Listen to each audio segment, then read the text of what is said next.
3 years ago, I probably would have told you that swap services were basically interchangeable. Pick one, run it, move on. And I was wrong about that. Not slightly wrong, like fundamentally wrong in a way that took real losses and a lot of wasted time to understand properly. Because the differences between platforms in this space aren't cosmetic, they're structural. And the segment where those structural differences matter the most is non-custodial, no KYC exchanges. That's where I've been spending my attention for the last several months. And today I want to show exactly what that looks like from the inside, every step, and then explain the underlying logic of why this architecture behaves differently from what most people are used to. And I'll close with something I've refined through a lot of trial and error, how I personally vet a platform before trusting it. But quick context first. What pulled me toward this particular platform was its security setup. And I'll get specific about that once we're past the swap itself. The range of supported assets is solid, and I mean that from a practical standpoint. I've moved volume across most of the pairs they list, not just the obvious ones. There's also a built-in card option that actually integrates cleanly, which isn't something I take for granted anymore. And then the operational side, which is honestly what separates a platform you use once from one you build into your actual workflow.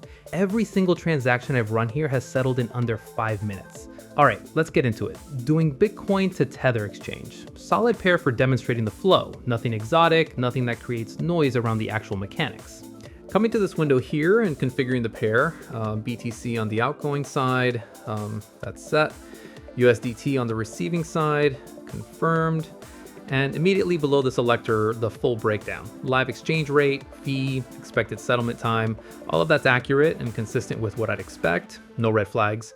Moving forward. The destination address for USDT goes into this field. Also, there's a refund address field, worth populating, I always do, and then email notification option if you want status updates pushed through. Okay, filling that in now, 1 sec.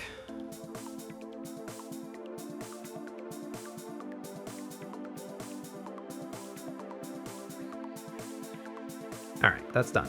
Next step. So order summary, full breakdown before anything gets committed, pair, rate, destination, fee breakdown. Everything matches what was on the previous screen. Nothing is shifted. Accept the privacy and create order. Okay, order's live. The platform is waiting on my transfer. Let me handle this.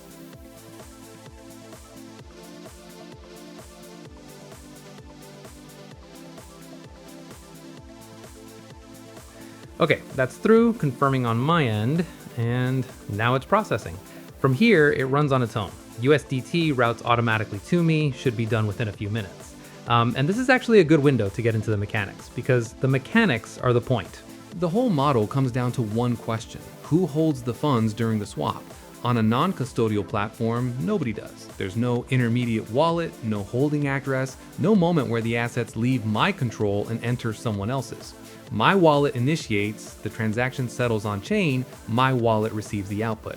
The platform coordinates that sequence. It handles the rate logic, the routing, the execution, but it's not a physical stop the assets pass through.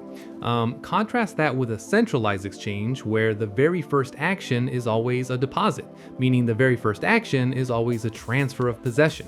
And once the exchange holds the funds, everything downstream reflects that. The verification requirements, the withdrawal limits, the processing windows. All of it is structured around the fact that the exchange has custody and sets the terms. Non-custodial removes that dependency completely.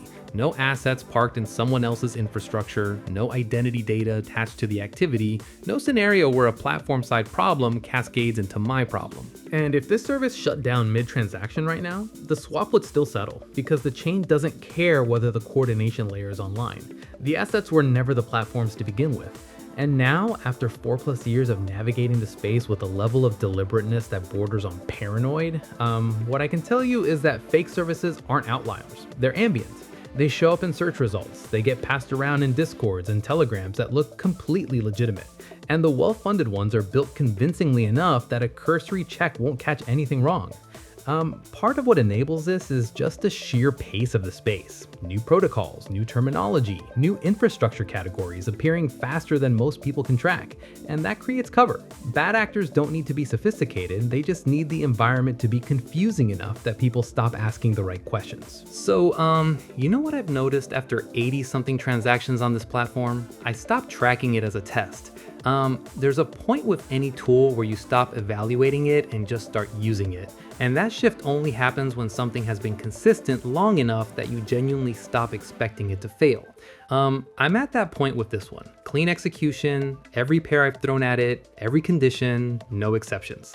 And look, I'm not saying it's perfect in some abstract sense. I'm saying it has never given me a reason to look for something else, in a space where that bar gets cleared maybe once every couple of years.